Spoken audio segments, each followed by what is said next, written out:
Assalamualaikum warahmatullahi wabarakatuh. Halo semuanya, perkenalkan nama saya Muhammad Nurido Dwi Septianisa dengan NIM 2024 1111004. Dalam video ini saya akan menjelaskan beberapa materi penting seputar pengajaran bahasa Inggris. Semua penjelasan akan saya sampaikan dalam bahasa Indonesia secara singkat, jelas, dan insya Allah mudah dipahami. Jadi, ayo kita mulai sekarang dari elemen yang pertama, yaitu English language. Pertama kita bahas tentang keterampilan bahasa atau language skill. Dalam bahasa Inggris, keterampilan ini itu ada 4, yaitu listening atau menyimak, speaking atau berbicara, reading atau membaca, dan writing atau menulis. Keempat keterampilan ini itu dibagi menjadi 2 kelompok, yaitu yang pertama adalah keterampilan reseptif, yaitu listening dan reading, yang artinya kita itu menerima dan memahami sebuah bahasa atau suatu bahasa. Dan yang kedua ada keterampilan produktif yang meliputi speaking dan writing, yang artinya juga kita itu memproduksi atau menghasilkan suatu bahasa. Dan selain itu ada juga komponen bahasa yang terdiri dari grammar, vocabulary, dan pronunciation. Komponen ini sangat penting karena mendukung keterampilan dalam berbahasa kita. Dan selanjutnya saya akan membahas apa itu grammar. Grammar itu adalah sistem yang kompleks dan dinamis dalam bahasa yang memungkinkan kita to say things, do things, and be things. Ini bukan hanya kumpulan atau aturan, tetapi cara kita membentuk makna dan identitas dalam konteks sosial. Grammar juga tidak tinggal di dalam kepala, melainkan mewujudkan melalui tindakan berbahasa atau language as doing. Apa saja 3 dimensi dari grammar? Yang pertama itu ada form. Form adalah struktur yang dapat diamati, misalnya dalam bentuk kata kerja, infleksi, atau urutan kata. Selanjutnya ada meaning. Meaning itu makna leksial atau gramatikal dari struktur tersebut. Dan yang terakhir ada use. Use itu bagaimana struktur itu digunakan dalam konteks yang komunikasi dan fungsi sosial yang dihasilkan gitu. Selanjutnya, apa saja prinsip dari mengajar grammar? Menurut saya ada beberapa prinsip penting dalam mengajar grammar, yaitu fokus pada ketiga dimensi grammar tadi, yaitu form, meaning, use. Selanjutnya ada gunakan pendekatan leksiko-gramatikal grammar. Selanjutnya ada integrasi grammar ke dalam tugas komunikasi nyata. Berikan feedback yang korektif dan peka terhadap kebutuhan siswanya. Selanjutnya ada pendekatan deduktif dan induktif serta adaptif tergantung konteksnya. Ada juga terapkan fokus on form baik eksplisit maupun implisit. Dan yang terakhir kita bisa pertimbangkan perbedaan individu dengan menyediakan beragam strategi belajar. Oke, untuk contoh pendekatan induktif dan deduktifnya itu, deduktif itu seperti kayak guru menjelaskan terlebih dahulu. Semisal kayak hari ini kita akan belajar present progressive atau past tense, dan rumusnya present progressive itu adalah be plus verb dengan contoh I am eating, atau dengan past tense misalnya itu contoh past tense itu seperti subject plus verb 2 plus object. Contohnya itu I visit my friend yesterday itu. Jadi guru itu menjelaskan terlebih dahulu aturan-aturannya, lalu siswa diajak untuk mengikuti guru tersebut. Itu yang kita biasa sebut dengan deduktif. Itu ada induktif. Guru memberi contoh-contoh terlebih dahulu, lalu membantu siswa untuk menemukan pola. Seperti misalnya guru menyampaikan kalimat she is studying, they are playing, lalu bertanya apa kesamaan bentuknya, hingga siswa itu tadi menyimpulkan sendiri bentuk dari fungsi struktur itu tersebut. Nah, itu dari perbedaan deduktif dan induktif. Jadi deduktif itu lebih ke arah guru menjelaskan terlebih dahulu, kemudian disambung siswa. Dan induktif itu kita memberikan contoh saja, lalu siswa dituntut untuk berpikir sendiri. Selanjutnya kita akan lanjut ke vocabulary.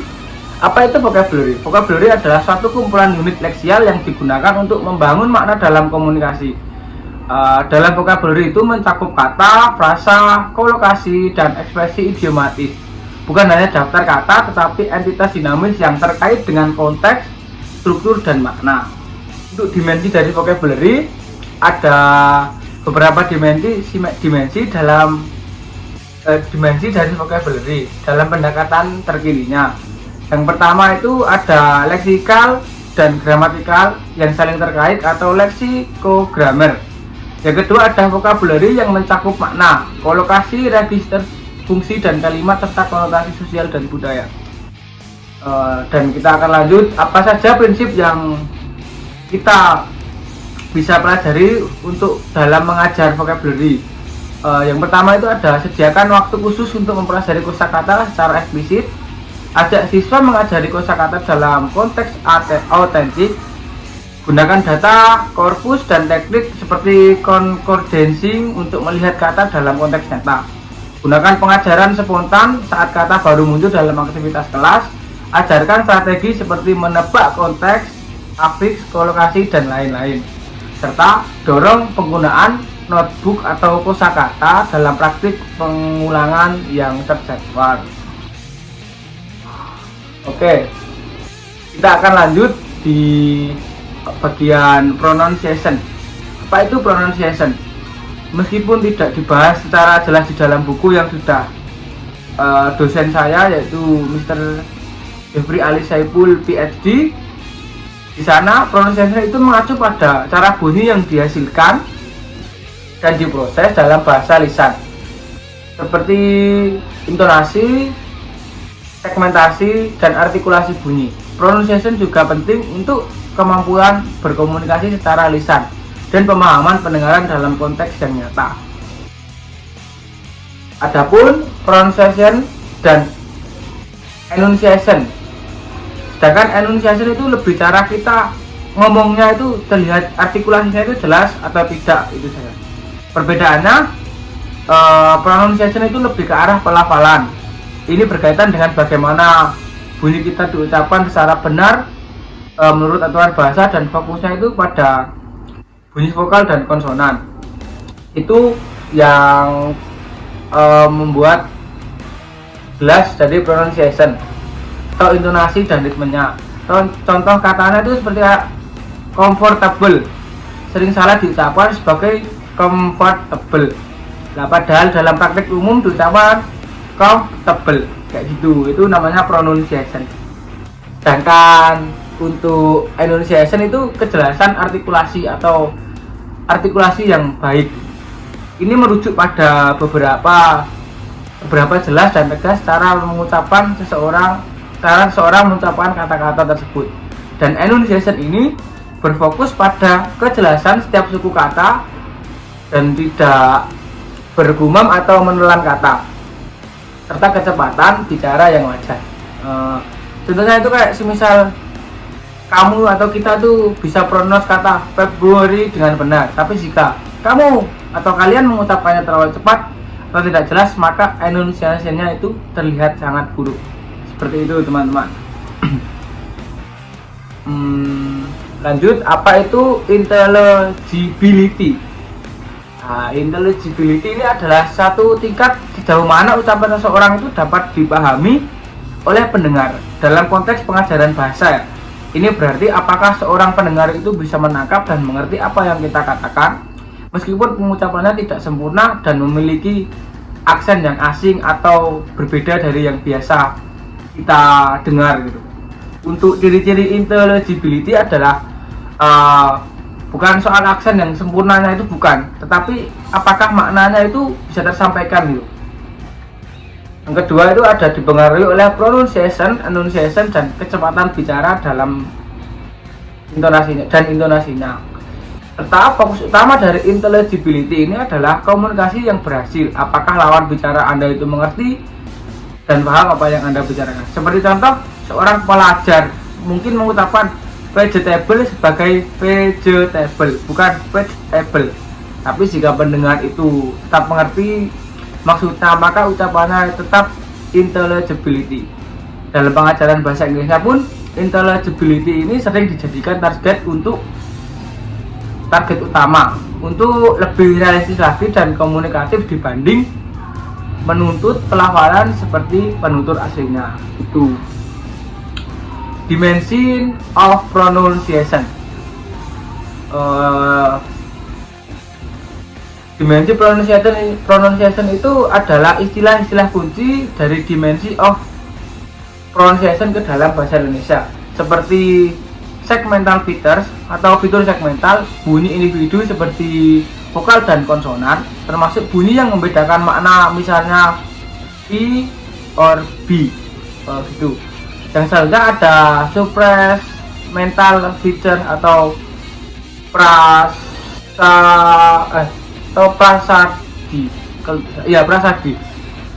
Prasadi ini adalah aspek bunyi yang tingkat fonemnya itu meliputi stress atau penekanan suara kata, intonation, ada bicara, dan rhythm. Rhythm atau ritme dalam irama bicara gitu.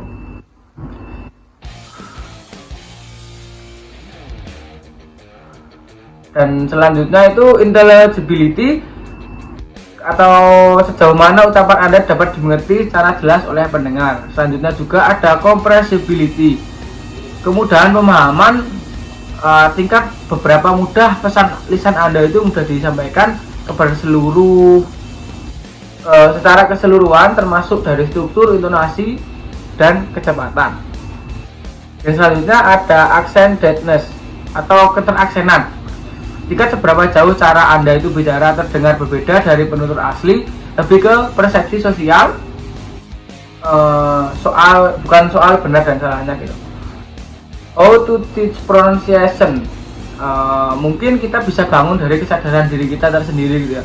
Mulailah dalam mengenalkan bunyi-bunyi dasar seperti dalam bahasa Inggris vokal, konsonan, dan diftong, terutama yang tidak ada dalam bahasa ibu siswa. Kita bisa gunakan sebagai guru, kita bisa gunakan pasangan minimal seperti sheep or sheep untuk membedakan bunyi, simbol IPA untuk membantu memahami pola bunyi, dan kita bisa mengajarkan artikulasinya secara fisik, bantu siswa memahami cara membentuk bunyi dengan diagram mulut dan posisi lidah, termin untuk observasi diri, dan demonstrasikan perbedaan bunyi bersuara dan tak bersuara gitu.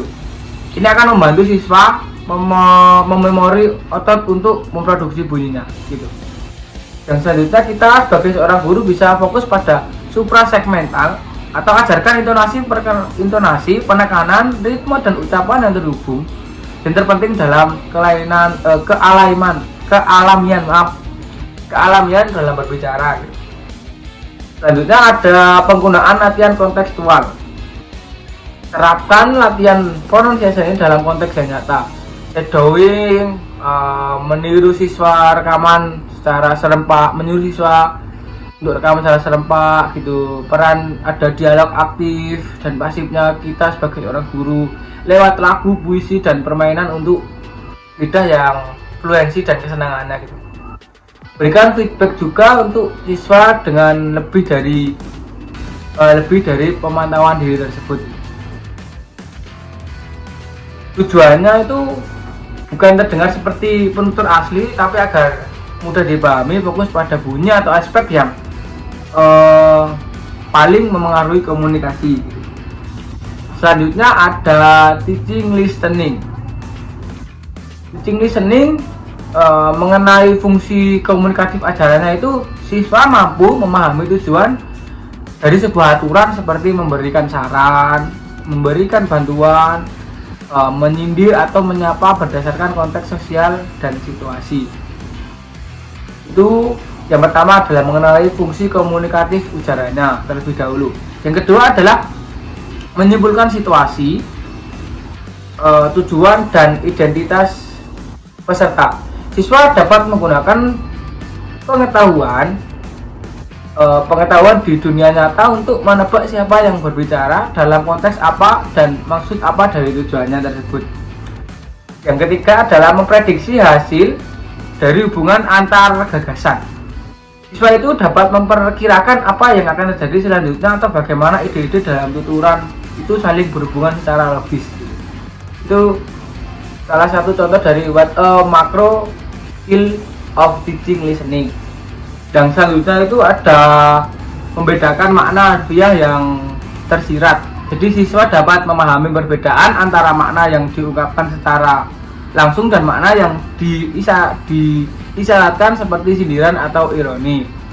Dan selanjutnya ada menafsirkan isyarat yang non verbal. Jadi di situ siswa itu mampu memahami makna tambahan dari ekspresi wajah, gerakan tubuh atau intonasi suara yang menyertai ujaran lisan tersebut. Dan selanjutnya itu ada penggunaan strategi mendengarkan. Siswa mengembangkan dan menerapkan strategi seperti menebak diri dari konteks, mencatat poin penting atau meminta klarifikasi saat dia tidak paham. Jadi itu adalah makro skill dari teaching listening. Dan selanjutnya itu kita akan lanjut ke micro skill dari teaching listening. Micro skill dari teaching listening itu kita bisa membedakan bunyi-bunyi bahasa yang berbeda. Terus kita bisa mengenali bentuk kata yang direduksi atau disingkat.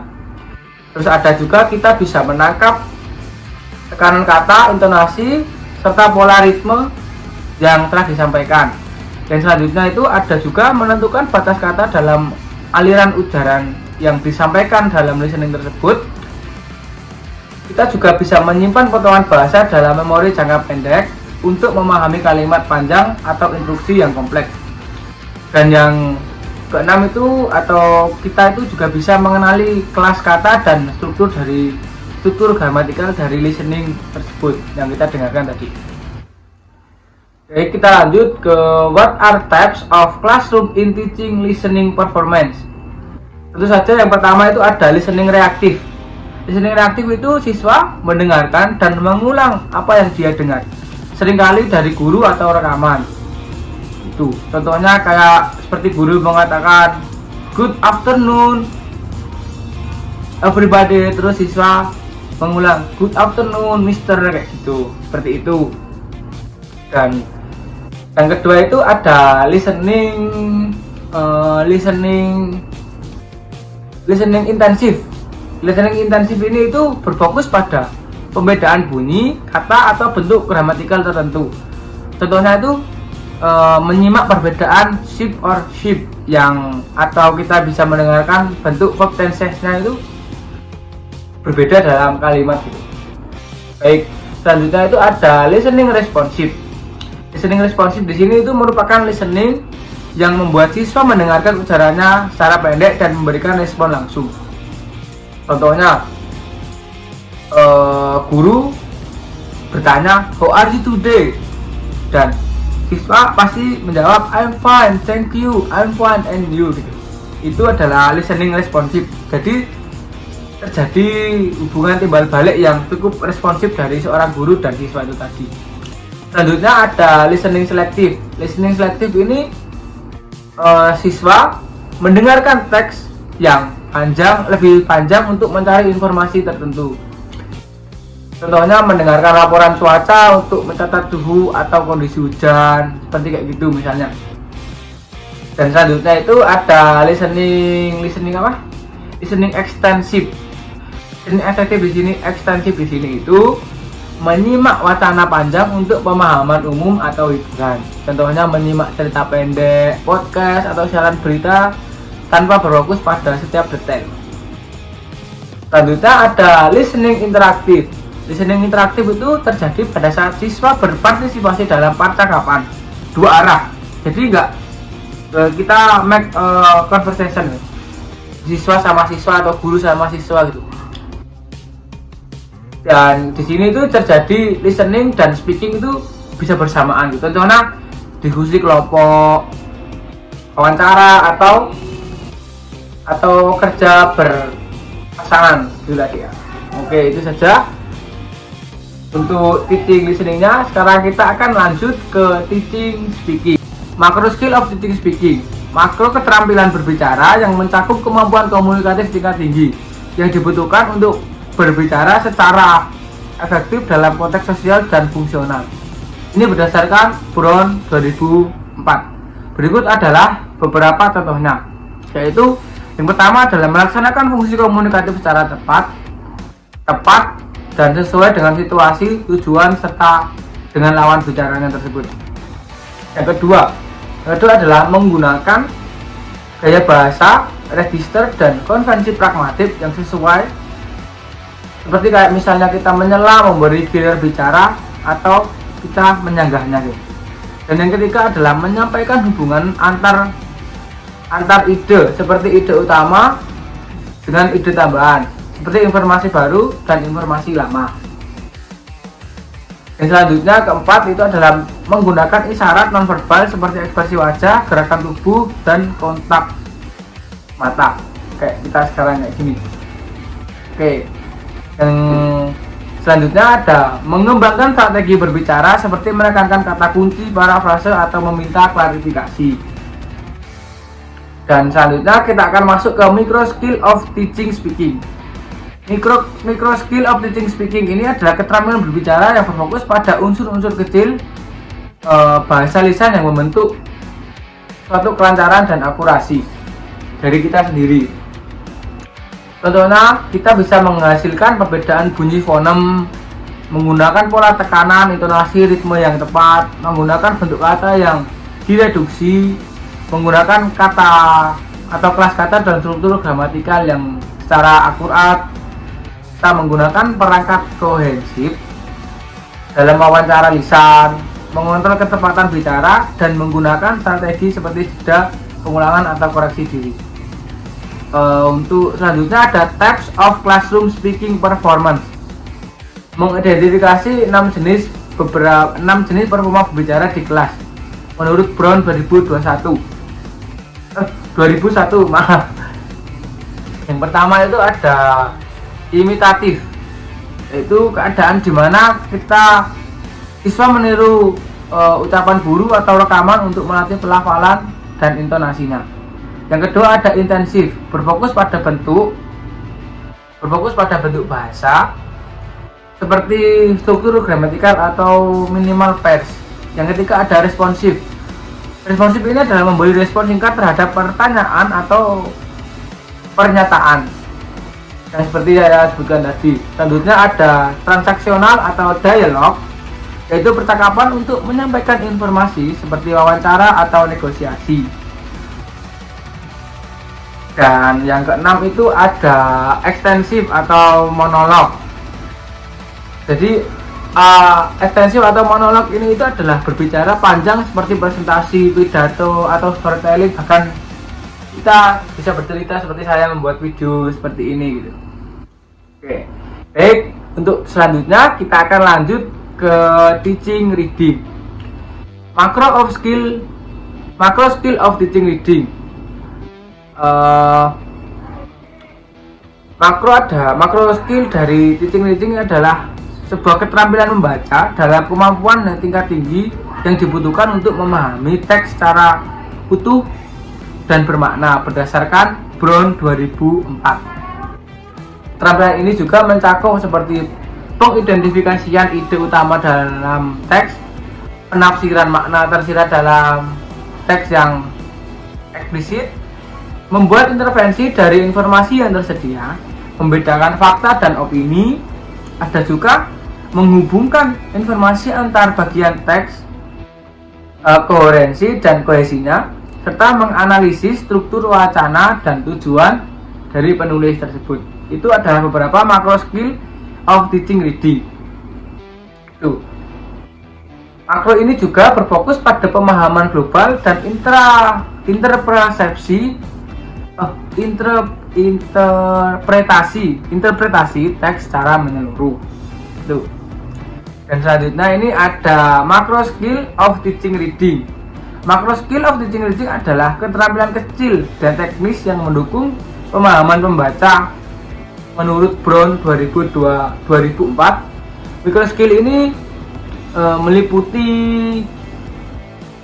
membedakan huruf dan pola ortografis bahasa Inggris, menyimpan potongan bahasa dalam memori jangka pendek, ada memproses tulisan dengan ketepatan efisiensi, mengenali kelas kata dan struktur gramatikal, kata benda, kata kerja, dan sebagainya, memahami makna dan urutan kata dalam pola tata bahasa, mengenali alat kohesif dalam teks tertulis seperti however, therefore, exercise, dan lain-lain. Mengetahui bahwa makna bisa diekspresikan dalam berbagai bentuk gramatikal. Micro skill ini mendukung decoding dan pemrosesan teks secara detail. Oke, sekarang kita akan lanjut di types of classroom reading performance. Mengidentifikasi beberapa jenis performa membaca di dalam kelas, yaitu ada perceptive reading atau fokus pada pengenalan huruf, kata, dan tanda baca. Contohnya kita membaca kata-kata pendek atau latihan fonik. Yang kedua itu ada selective reading, membaca untuk menemukan informasi spesifik. Contohnya menjawab soal pilihan ganda berdasarkan teks pendek. Selanjutnya ada interactive reading, yaitu membaca teks yang lebih panjang dengan pemahaman aktif. Contohnya seperti kita membaca artikel dan menjawab pertanyaan inferensialnya. Dan selanjutnya ada extensive reading, yaitu membaca untuk pemahaman umum atau kesenangan. Contohnya membaca novel, komik, cerita pendek, artikel, atau majalah gitu. Dan selanjutnya ada teaching writing. Teaching writing adalah suatu keterampilan menulis gitu dalam bahasa Inggris. Jadi teaching writing ini memiliki makro dan mikro skill. Yang pertama kita akan bahas itu ada makro skill.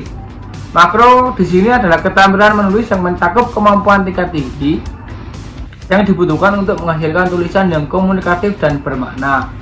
Seperti contohnya itu mengungkapkan ide secara logis dan koheren, mengorganisasikan teks sesuai genre atau tujuan komunikatif, menggunakan register dan gaya bahasa yang sesuai, mengembangkan argumen atau narasi dengan dukungan yang relevan, serta menyesuaikan tulisan dengan audiens dalam konteks, merevisi dan menyunting tulisan untuk kejelasan dan efektivitas.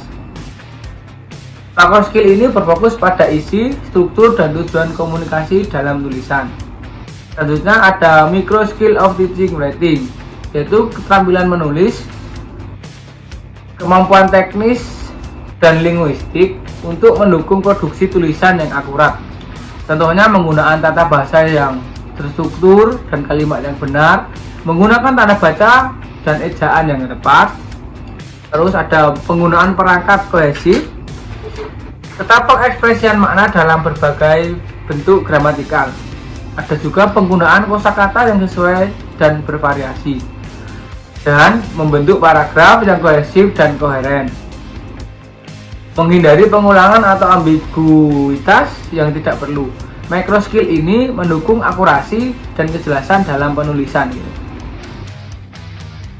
Adapun types of classroom writing performance, ada 5 jenis performa menulis di kelas menurut Brown, yaitu ada imitatif atau meniru.